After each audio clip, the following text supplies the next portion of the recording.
Let me set the scene for you in vivid detail. Picture a late autumn evening when the sun sits low on the horizon, painting everything in shades of amber and gold. That magical hour when daylight hasn't quite surrendered to darkness, but shadows grow long and deep. The temperature has dropped from the afternoon warmth to a crisp coolness that makes people reach for jackets and turn on their heaters. It's the kind of evening where most people are thinking about dinner, about getting home to their families, about the comfort of familiar routines after a long day. The streets in this particular area are neither busy nor deserted, existing in that in-between state where traffic flows steadily but doesn't overwhelm, where you can still hear individual car engines and the occasional horn in the distance. Strip malls and gas stations line both sides of the road, their neon signs beginning to glow brighter as natural light fades, creating that distinctly commercial landscape that could be anywhere, that familiar American scenery of franchise restaurants and national chain stores. Two FBI agents sat in their unmarked sedan, parked in the lot of a convenience store with a clear view of the main road. They weren't working a specific case at this location, weren't staking out a particular suspect or following up on actionable intelligence. This was what agents call dead time, those hours between assignments when you're technically on duty but not actively engaged in investigation. They had just finished interviewing a witness at a location about 10 miles away and were heading back to the field office to file their reports and finish their shift. The senior agent, a woman with 12 years of experience and a reputation for thoroughness that bordered on obsessive, sat in the passenger seat, reviewing notes from the interview on her tablet. Her partner, a younger agent with only 3 years in the bureau but impressive credentials from his time in military intelligence, drummed his fingers absently on the steering wheel and watched traffic pass with the kind of passive attention that comes from habit rather than purpose. That's when the black pickup truck rolled past their position, and something about it triggered that instinct that veteran law enforcement officers develop over years of observation. The truck itself wasn't particularly remarkable at first glance. It was a common make and model, the kind you see dozens of every day, maybe a few years old, but well maintained, with tinted windows that were dark, but probably within legal limits. It wasn't speeding or driving erratically, wasn't playing loud music or displaying any obvious violations that would justify a stop. But the senior agent looked up from her tablet, her eyes narrowing as she watched the truck continue down the road. When her partner asked what had caught her attention, she struggled to articulate it at first. Maybe it was the way the truck sat slightly lower on its suspension, suggesting weight in the bed or cab. Maybe it was the way the driver's posture seemed rigid, too controlled, as if conscious of being watched. Maybe it was simply that sixth sense that comes from stopping thousands of vehicles and learning to recognize the subtle signs that something isn't quite right. She asked her partner to follow the truck at a distance, not committing to a stop yet, just maintaining visual contact while she ran the license plate through the system on her mobile data terminal. Her fingers moved across the touchscreen with practiced efficiency, entering the numbers and letters into the database that would search through millions of records in seconds. The system came back clean. The truck was registered to a local address, no outstanding warrants, no reported stolen, nothing that would justify pulling it over. But that instinct kept nagging at her, that feeling experienced agents learn to trust even when they can't explain it logically. She told her partner to initiate a traffic stop, to activate the lights and see if the driver would pull over willingly. It was within their authority technically, though it was admittedly thin justification. They could cite the tinted windows for inspection, could claim they wanted to verify the registration, could find some procedural reason to make contact. Her partner hesitated for just a moment, knowing that questionable stops could lead to complaints and scrutiny. But ultimately, he trusted his senior partner's judgment and flipped on the emergency lights. The black pickup truck's brake lights flared red in response, and the vehicle began slowing and moving toward the shoulder of the road. This was already a good sign. Drivers with something serious to hide often run, or they might pull over reluctantly after some hesitation, displaying body language that screams guilt and anxiety. This driver responded immediately and appropriately, signaling properly, finding a safe spot well off the travel lane, putting the vehicle in park. Through their windshield, the agents could see the driver's hands go up to the steering wheel in the classic 10 and 2 position, making them clearly visible, following the protocol that responsible drivers use when stopped by law enforcement. Everything about the stop appeared completely routine, completely normal, the kind of interaction that would probably end with a warning or a minor citation, and everyone going their separate ways. The agents certainly weren't expecting what they were about to discover. The senior agent approached the driver's side, while her partner took the passenger side, both of them maintaining tactical awareness, but not particularly on edge. This was far from a high-risk stop in their assessment. The driver's window came down smoothly, and the agent found herself looking at a man in his late 30s, clean-cut, wearing a button-down shirt and jeans, looking for all the world like someone heading home from an office job or maybe going out for the evening. He had his license and registration ready, holding them out the window before she even asked, another sign of someone familiar with traffic stops and wanting to make the process as smooth as possible. His voice was calm and polite as he asked what he had done wrong, and she gave him the standard explanation about wanting to verify his documentation and check the window tint. Nothing about his demeanor raised flags. He wasn't sweating or fidgeting, wasn't making nervous jokes or asking suspicious questions about what authority they had to stop him.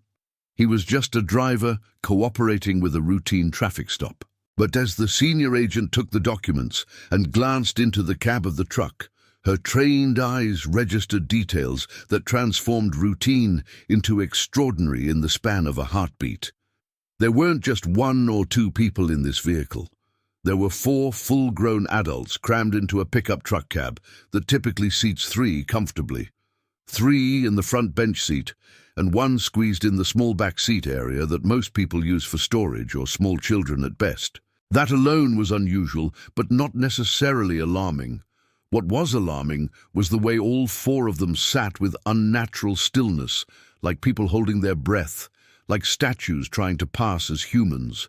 What was alarming was that despite the cool evening temperature, she could see sweat on multiple faces, glistening in the dome light that had automatically activated when the window lowered.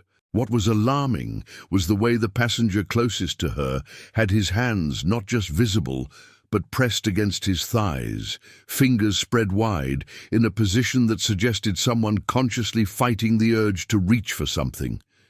The senior agent's entire body went on alert, adrenaline flooding her system as years of training kicked in automatically. She kept her voice calm and professional, giving no indication that she had spotted anything concerning, but her hand moved subtly closer to her service weapon as she told the driver she needed to run his information and would be back momentarily. She returned to the FBI vehicle with measured steps that concealed the urgency she felt, and the moment she was at the passenger window, she told her partner in a low, urgent voice that something was very wrong with this stop. 4 adult males, all appearing extremely nervous despite their attempts to hide it, crammed into a vehicle for no apparent reason.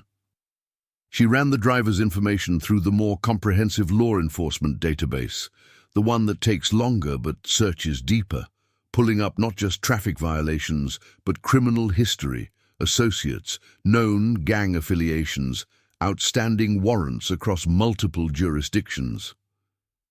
The screen populated with results that made both agents' expressions turn grim.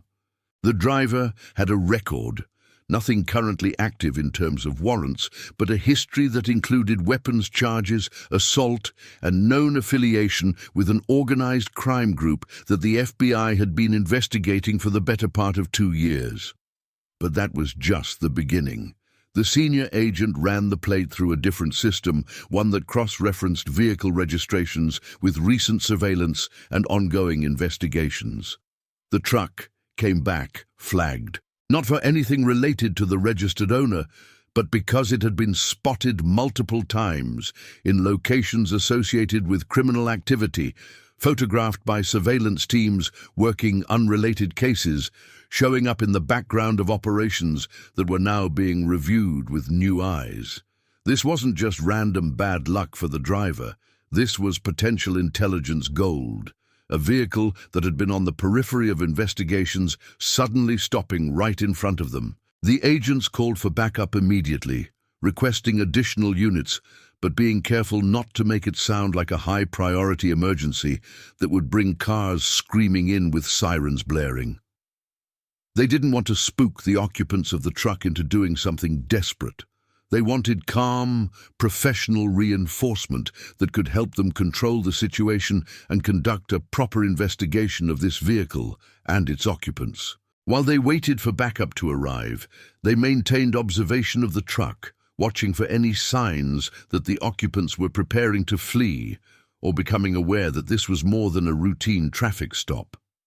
The men in the truck remained still, occasionally speaking to each other in voices too low to carry to the agent's position, their body language suggesting growing anxiety but not yet panic. Within minutes, 2 more unmarked vehicles arrived, pulling into positions that boxed in the black pickup truck without making it obvious that this was now a coordinated law enforcement operation.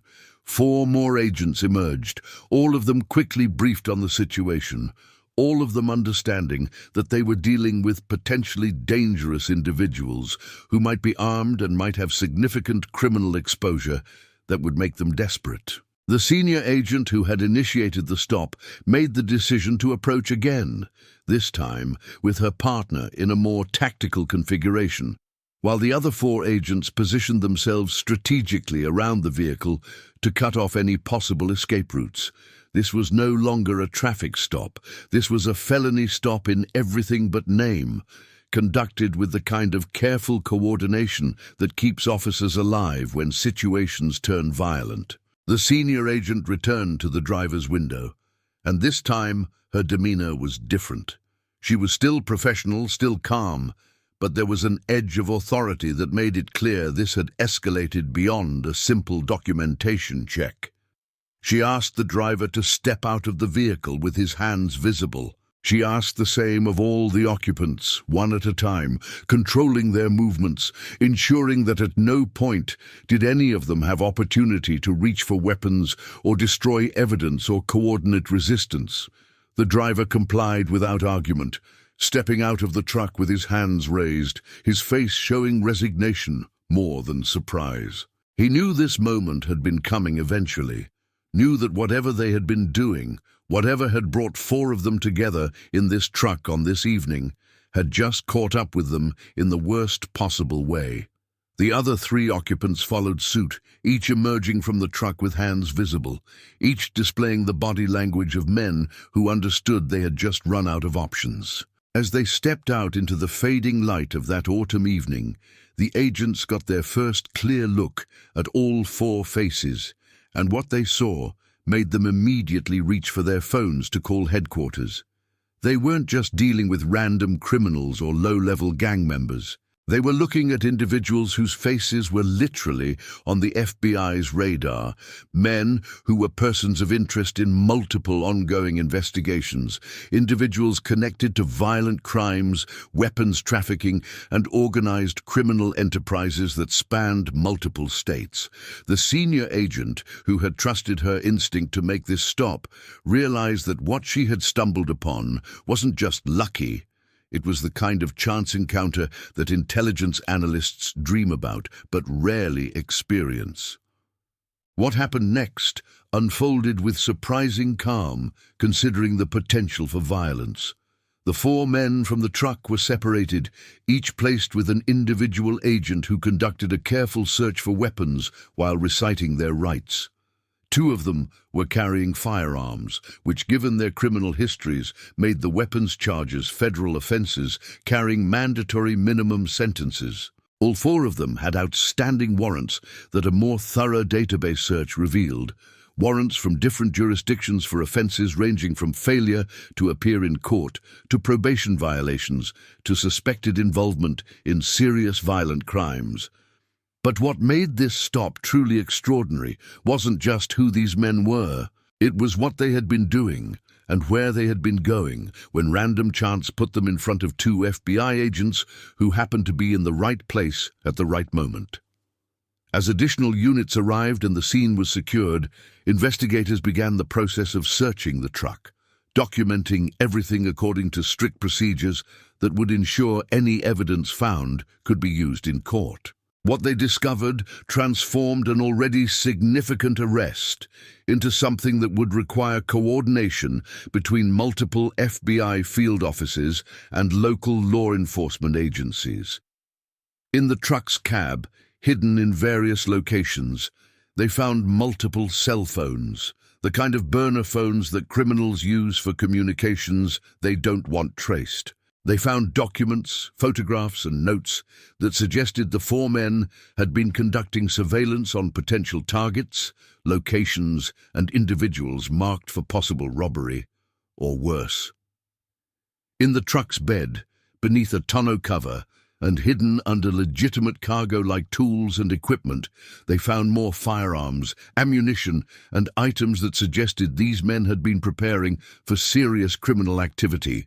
But perhaps most valuable was what came from interrogating the four men separately, playing them against each other, using the time-tested technique of suggesting that whoever cooperates first gets the best deal. Faced with overwhelming evidence, with federal weapons charges that carried serious time, with the knowledge that their faces were already connected to multiple investigations, three of the four men decided that loyalty to their criminal organization was less important than reducing their own potential sentences. They began talking, providing information about operations, about hierarchy within their organization, about crimes that had been committed and crimes that were being planned. The information that flowed from those interrogations in the hours and days following the traffic stop would prove invaluable, leading to additional arrests, disrupting planned criminal operations, and providing prosecutors with evidence they had been struggling to obtain through traditional investigative means. The driver, the man whose license plate had been run first, whose calm demeanor during the initial stop had been so convincing, turned out to be a mid-level figure in an organization that the FBI had been investigating for 20 months, with limited success. He wasn't leadership, but he was important enough to know things, to have access to information, to be trusted with significant operations. The fear in his eyes when he realized he had been stopped by federal agents, when he understood that the simple traffic stop was turning into something much more serious, had been genuine and profound. He had been carrying two cell phones in his pocket, phones that, when forensically analyzed, would reveal communications with dozens of other individuals involved in organized crime, creating a network map that investigators had been trying to build through traditional surveillance and wiretaps.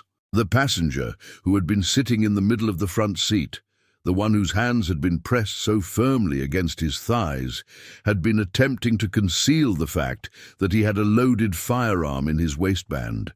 He was a convicted felon, prohibited from possessing firearms, and the federal charge for felon in possession carries a mandatory minimum sentence that made his situation particularly dire. His criminal history was extensive, violent, and included suspicion in several unsolved shootings that local police had never been able to prove. With this new arrest, federal prosecutors would have leverage to pressure him about those previous crimes, to offer reduced sentences in exchange for information about who had ordered those shootings and why they had been carried out. The two men, who had been more squeezed into the vehicle, one in the front passenger seat and one in the cramped back area, were younger but no less involved in serious criminal activity. Their phones revealed they had been actively communicating with associates about a planned robbery of what they believed was an easy target, a business they thought kept large amounts of cash on hand and had minimal security. What they didn't know was that the business had already reported suspicious activity to local police, who had shared that information with the FBI, and there had been discussions about setting up surveillance to catch whoever was planning the crime.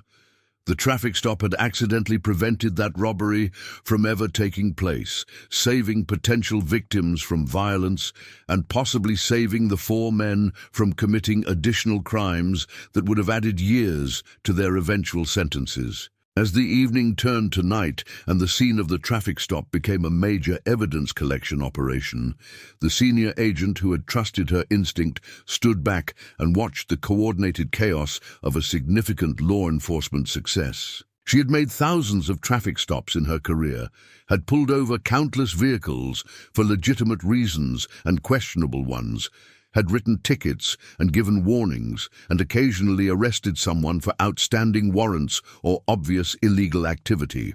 But she had never stumbled upon anything quite like this, had never seen a routine stop escalate into something that would require reports to multiple supervisors, coordination with prosecutors, and briefings with specialized investigation teams. The younger agent, her partner, who had initially hesitated when she asked him to pull over the truck, kept shaking his head in amazement at how a decision made on instinct and thin justification had resulted in this kind of significant arrest. The four gangsters, once they were processed and transported to federal holding facilities, faced a sobering reality. The traffic stop they had initially thought was just bad luck, an inconvenient delay on their way to wherever they had been going, had become the end of their freedom for years to come. The firearms charges alone carried mandatory sentences that would put them in federal prison for significant time. The additional charges that would be filed based on the evidence found in the truck and on their phones would add years more. The potential for additional charges related to crimes they had already committed but had never been prosecuted for loomed over them like a sword. And hanging over all of it was the knowledge that their organization, the criminal enterprise they had believed was powerful and untouchable, would not be coming to their rescue. Criminal organizations don't bail out members who get caught, don't hire expensive lawyers for soldiers who become liabilities, don't maintain loyalty to those who can no longer serve their purposes. In the days and weeks that followed, the FBI used the information from this single traffic stop to build cases against dozens of other individuals. The phones seized from the truck, when analyzed by digital forensics experts, revealed communications that connected to other ongoing investigations, that filled in gaps in prosecutors' understanding of how certain crimes had been committed, that provided evidence for cases that had been stalled for lack of witnesses or physical proof. The surveillance notes found in the truck helped investigators identify other businesses and individuals who had been potential targets, allowing them to warn those potential victims and, in some cases, set up operations to catch other criminals who were planning similar crimes. The organization that these four men had been part of found itself facing unprecedented law enforcement pressure as investigators used every piece of information extracted from the phones, documents, and interrogations to build comprehensive cases against leadership figures who had previously seemed beyond reach. The black pickup truck itself was seized and became government property, eventually to be auctioned off after legal proceedings concluded. It was photographed extensively, processed for fingerprints and DNA evidence, searched multiple times by different teams looking for anything that previous searches might have missed. In some ways, it became symbolic of the entire incident, an ordinary vehicle that had been carrying extraordinary criminal cargo, a mundane piece of property that had been transformed into crucial evidence in multiple criminal cases. The location where the stop had occurred, that stretch of ordinary road lined with strip malls and gas stations, returned to normal within hours, with traffic flowing past and drivers having no idea that something significant had just occurred there. There would be no marker, no memorial, no indication that this particular piece of pavement had been the site where chance and instinct had intersected to produce a major law enforcement success. For the senior agent, The stop became a defining moment in her career, the kind of incident that gets mentioned in performance reviews and award nominations, the kind of story that gets told at law enforcement conferences as an example of why officers should trust their instincts and follow up on subtle signs that something isn't right. She would go on to make thousands more traffic stops in the remainder of her career, but none of them would produce results quite like this one. For her partner, it became a lesson in trusting experienced officers even when their reasoning isn't immediately clear, in understanding that instinct developed over years of observation can detect patterns that logic alone might miss, in appreciating that routine moments can turn extraordinary without warning. The four gangsters, serving their sentences in different federal facilities, would have years to reflect on how a simple traffic stop had unraveled their freedom and their futures. Some of them would eventually be released, older and supposedly wiser, facing the challenge of rebuilding lives in a world that had moved on without them. Others would spend so much time incarcerated that the world they emerged into would be unrecognizable, with technology and culture having evolved in ways they could barely comprehend. All of them would remember that autumn evening, that black pickup truck, and the FBI agents who appeared in their rearview mirror, transforming an ordinary moment into the dividing line between their previous lives and everything that came after.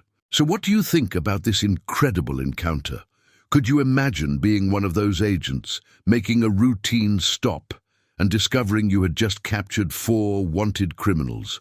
Or being in that truck, thinking you were safe, only to have your freedom end because of a random traffic stop? Have you ever had a moment where pure instinct told you something was wrong, even when logic said everything was fine? Share your thoughts in the comments. And if you want, tell me from which corner of the world you're watching this video. Your comment matters, and I want to read it and reply to you. For more exciting stories like this one, click on the video that's appearing on your screen right now.